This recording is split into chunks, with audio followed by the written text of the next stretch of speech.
आज मैं अपने छोटे से वीडियो में ग्रामर के 3 कॉन्सेप्ट को लेकर आया हूं जिसमें अक्सर बच्चों का कन्फ्यूज़न होता है। और ये है हमारा जेरेंड, इन्फिनेटिव और पार्टिसिपल। जेरेंड क्या होता है, इन्फिनेटिव्स क्या होते हैं और पार्टिसिपल क्या होते हैं। एक छोटे से वीडियो में आज बिल्कुल आपको विद एग्जाम्पल क्लियर हो जाएगा। So look on board guys. First है हमारा जेरेंड। जेरेंड क्या होता है, बहुत सिंपल वे में मैंने आपको बताया। इसमें वर्ब को नाउन के रूप में इस्तेमाल किया जाता है। ये सबसे बड़ा डिफरेंट है गाइस, इसे ध्यान रखना है कि जिस सेंटेंस में वर्ब को एज ए नाउन कंसीडर किया जाए और उसमें आईएनजी लगा दिया जाता है तो वह हो जाता है हमारा जेरेंड। जेरेंड मतलब वर्ब में आईएनजी।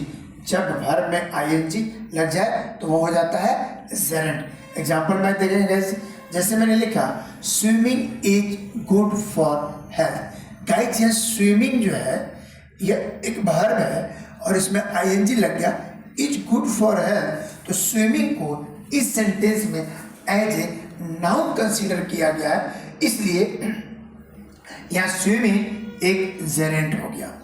पहले मैंने कहा इसमें वर्ब को नाउन के रूप में इस्तेमाल किया जाता, तो स्विमिंग एक वर्ब है, आईएनजी इसमें लग गया तो इज गुड फॉर हेल्थ। तो swimming is good for health, तैरना तैराकी स्वास्थ्य के लिए फायदेमंद है, अतः यह एक जेरेंड है। Second example is reading is my hobby. Reading is my hobby, इस सेंटेंस में हमने फोकस्ड किया रीडिंग पे। इस सेंटेंस में हमने फोकस्ड किया रीडिंग पे। सो रीडिंग जो है, रीड में आईएनजी लग गया, ये जेरेंड हो गया। और चूंकि इस सेंटेंस में एज ए नाउन ये यूज हो रहा है, इसलिए पढ़ना मेरा शौक है। Reading is my hobby. I think आपको समझ में आ गया होगा। जेरेंड दो बातों का इंपॉर्टेंस रखेंगे। नंबर 1 इज गाइस, जेरेंड में हमेशा वर्ब को एज ए नाउन कंसीडर करते हैं, और सेकेंड इज कि वर्ब में आईएनजी का यूज किया जाता है। आई होप ये कॉन्सेप्ट आपको समझ में आ गया होगा। गाइस ये इन्फिनेटिव क्या होता है, बड़ा सिंपल सा तरीका है गाइस, याद रखिएगा। वर्ब यानी वर्ब का बेस फॉर्म मतलब V1 के जस्ट बाद अगर टू आता है तो वह वर्ब इन्फिनेटिव हो जाता है। वर्ब के जस्ट बाद टू आता है तो वह वर्ब इन्फिनेटिव वर्ब कहलाता है। वेरी सिंपल है, इसमें ज़्यादा कुछ तो परंतु नहीं। जैसे example is I want to learn English. I want to learn English. ये वन है, इसलिए यहाँ टू आया तो ये लर्न इंग्लिश हो गया। मैं अंग्रेजी सीखना चाहता हूँ तो यहाँ टू आ गया, मतलब ये हो गया हमारा इन्फिनेटिव। नेक्स्ट है guys, next is she likes to sing. She likes to sing, तो यहाँ लाइक हमारा वर्ब हो गया, वर्ब के बाद आया टू तो ये हो गया उसे गाना पसंद है। सी लाइक्स टू सिंग, उसे गाना पसंद है। आई होप गाइस इन्फिनेटिव आपको समझ में आ गया होगा।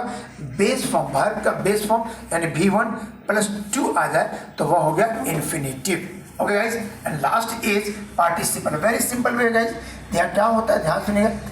यह वर्ब का रूप है, यह वर्ब का रूप है जो एडजेक्टिव के रूप में कार्य करता है। पार्टिसिपल गाइस ध्यान से रखिएगा इस बार कि जेरेंड, इन्फिनेटिव और पार्टिसिपल ये तीनों ही वर्ब के रूप हैं। जेरेंड, इन्फिनेटिव और पार्टिसिपल ये तीनों ही वर्ब के रूप है। तो यहाँ पे मैंने क्या किया कि यह वर्ब का रूप है जो एडजेक्टिव के रूप में कार्य करता है, यानी विशेषता को बताने में काम करता है। ये ध्यान। तो पार्टिसिपल को गाइस दो भागों में बांटा जाता है। पार्टिसिपल बेसिकली दो भागों में होता है, प्रेजेंट पार्टिसिपल और पास्ट पार्टिसिपल।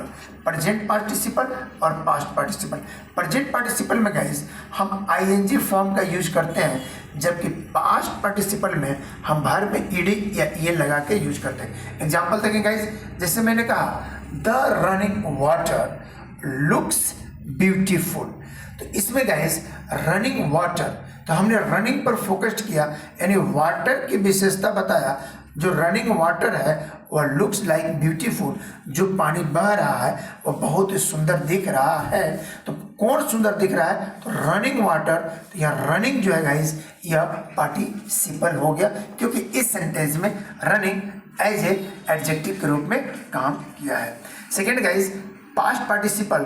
पास्ट पार्टिसिपल में क्या होता है, उस वर्ब में अंत में ईडी या ईएन का यूज कर दिया जाता है। एग्जांपल देखिए guys, he has finished, he has finished, ED का प्रयोग किया गया फिनिश्ड में, he has finished his work, उसने अपना काम समाप्त कर लिया।